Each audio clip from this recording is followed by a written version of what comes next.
यशोदा बंधले बाड़ी कृष्ण के ओखरिया में, प्रेम के रसरिया में ना।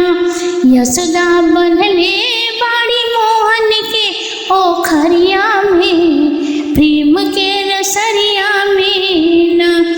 यशोदा बोले एक बात कहना माना मोरे लाल, यशोदा बोले एक बात कहना माना मोरे लाल।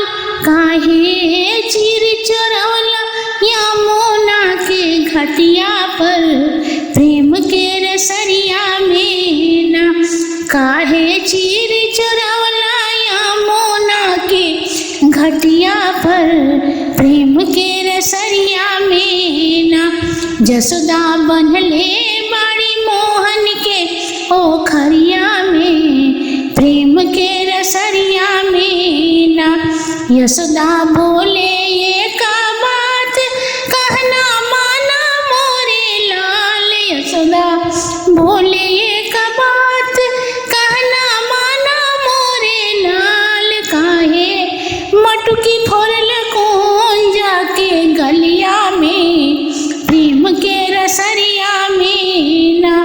काहे मटकी फोड़ल कौन जाके गलिया में, प्रेम के रसरिया में ना। यशोदा बंधले बाड़ी कृष्ण के ओखरिया में, प्रेम के रसरिया में ना। यशोदा बोले एक बात कहना माना मोरे लाल, यशोदा बोले एक बात कहना माना मोरे लाल।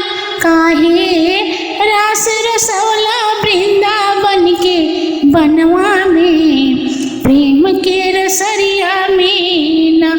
काहे रास रसौला वृंदावन के बनवा में, प्रेम के रसरिया में ना। यशोदा बंधले बाड़ी कृष्ण के ओखरिया में, प्रेम के रसरिया में ना। यशोदा बंधले बाड़ी कृष्ण के ओखरिया में, प्रेम के रसरिया में।